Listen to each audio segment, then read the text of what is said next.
मोइन नज़र, अब ताज़ा तरीन इतलात मौसूल हुई हैं कि वॉकआउट को ख़त्म कर दिया गया है और अरकान वापस आ गए हैं। कुछ ही देर में इजलास शुरू होगा, बताइएगा इस हवाले से।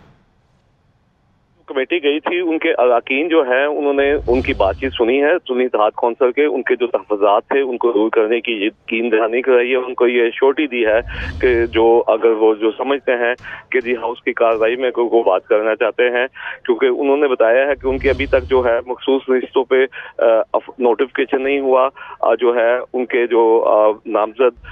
वज़ीर के उम्मीदवार राना आफ्ताब, उनको बोलने का मौका नहीं दिया गया, जिसके ऊपर जो है कमेटी ने उन्हें यकीन दहानी कराई है और वो अब अवाम में वापस आ रहे हैं और उनके अरकान आना शुरू हो गए हैं, जिसके बाद जो है हाउस की कार्रवाई का आगाज कर दिया जाएगा। जी ठीक है मोइन नज़र,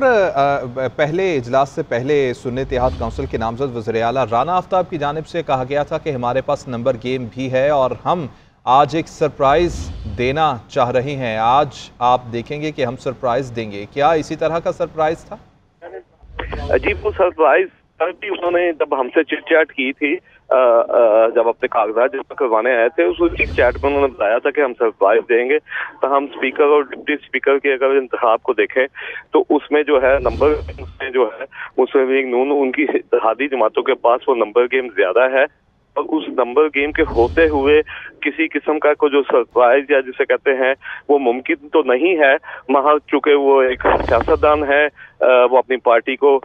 हेड कर रहे हैं इस वक्त मौजूदा सूरत हाल में, तो उनका जो दावा है उसको आप सुन तो सकते हैं, मगर उसके लिए को प्रैक्टिकल शेप जो है असेंबली के अंदर मौजूद अरकान में आपको नजर नहीं आती कि वो जो है कोई अपसेट कर जाएंगे। जी मोइन नज़र, जिस बात करने से रोका गया था नामजद उम्मीदवार राना आफ्ताब साहब को, क्या वो बात मीडिया के जरिए नहीं पहुंचाई गई? किसी नुमाइंदे से बात नहीं की गई? जी नहीं, चूंकि आज जब आए हैं, जब इस असेंबली का इजलास शुरू होता है, गेट पे काफी चूंकि रश था, मुस्लिम लीग नून के वर्कर्स जो हैं उनको ठीक है, आप हमारे साथ मौजूद हैं, वक्तन फक्तन आपसे तफसीलात लेते रहेंगे। वासिफ महमूद ने हमें ज्वाइन किया है। वासिफ महमूद, बताइएगा ताज़ा तरीन सूरत हाल क्या है? इजलास शुरू हो गया है, कितनी देर में शुरू हो जाएगा? देखिए, सूरत हाल एक बार फिर तब्दील हो गई है। सुन्नी इत्तेहाद कौंसिल के अरकान को जिन्हें जो एक वक्त को मनाने भेजा गया था, वो एक बार फिर वापस चले गए हैं। जो स्पीकर मलिक अहमद खान है, उन्होंने कहा था कि अगर अरकान नहीं मानते तो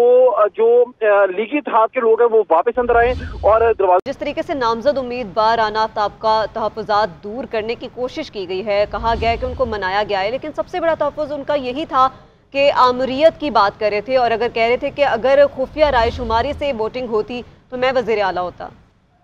जी, इस सिलसिले में चूंकि जो रूल्स ऑफ प्रोसीजर असेंबली के मौजूद हैं, उसके तहत जो है वो उसमें क्लियर कट लिखा हुआ है कि स्पीकर और डिप्टी स्पीकर का इंतखाब जो है वो खुफिया रायशुमारी से होगा और जो है जो कायदे ईमान वो कौमी असेंबली में भी हमेशा से ही होता है और ये कानून और आइन के मुताबिक है कि उसके जो शो ऑफ हैंड या गिनती से अमल से पूरा किया जाता है कि जो हुकूमती अरकान है वो एक साइड पे हो जाते हैं और जो अपोजिशन अरकान है एक साइड पे हो जाते हैं, जिसकी बात जो है उसकी गिनती की बुनियाद के ऊपर ये डिक्लेयर स्पीकर कर देते हैं। तो हम यहाँ काबिल जिक्र है कि चूंकि राना आफ्ताब जो है वो वज़ीर आला के नामजद उम्मीदवार हैं, जो रूल्स असेंबली के कहते हैं कि जो वज़ीर आला का नामजद उम्मीदवार के तौर पे वो हिस्सा ले रहे हैं, अगर वो पॉइंट ऑफ आर्डर पे बात करना चाहेंगे तो उनको जो है वो आर्डर उनको दी जाएगी, क्योंकि हो सकता है उन्होंने कुछ ऐसे पॉइंट्स की निशानदेही करनी हो जिसको वो समझते हो कि इस इंतखाब के हवाले से वो उसको ठीक ना समझते हो। तो हम जो है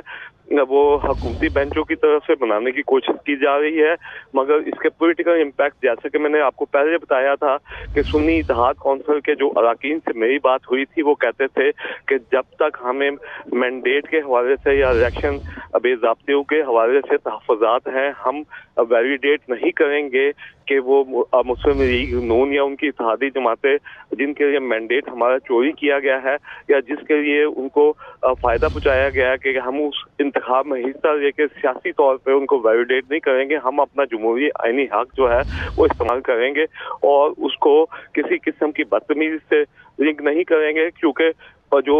सुन्नी इत्तेहाद कौंसिल के इनसे मेरी बात हुई, उनके मुताबिक के 2-3 दिन से मुस्लिम लीग नून इस किस्म के बयान दे रही है, वो हुकूमत में आने जा रहे हैं, लेकिन उनके बयान से लग रहा है कि वो सुन्नी इत्तेहाद कौंसिल के अरकान को इश्तिहार दिलाने की कोशिश कर रहे हैं ताकि वो किसी तरह मुश्तिल होकर कोई ऐसी कार्रवाई करें ताकि वो ये कहें कि ये असेंबली को नहीं चलने दे रहे, जबकि उनका ख्याल था कि हम अपना जो है आईनी जमहूरी हक के मुताबिक अपना हक इस्तेमाल करेंगे। उस हक को इस्तेमाल करने के लिए बाइकाट का जो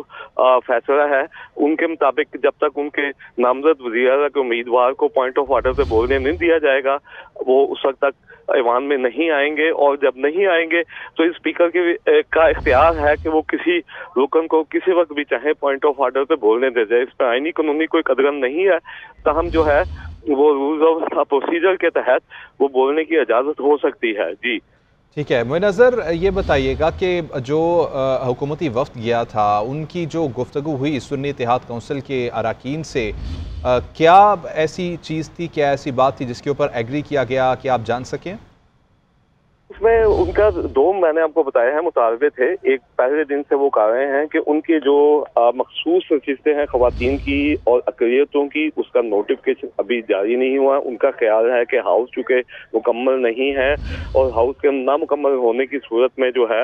वो आप इलेक्शन कराने जाएंगे। पहले आपने डिप्टी स्पीकर का कराया, स्पीकर कराया, अब कायदे ईवान का कराने जा रहे हैं, तो उससे जो है वो आईनी और कानूनी मसाइल पैदा होंगे। उनका ख्याल था कि ये हमारी बात सुनी जानी चाहिए।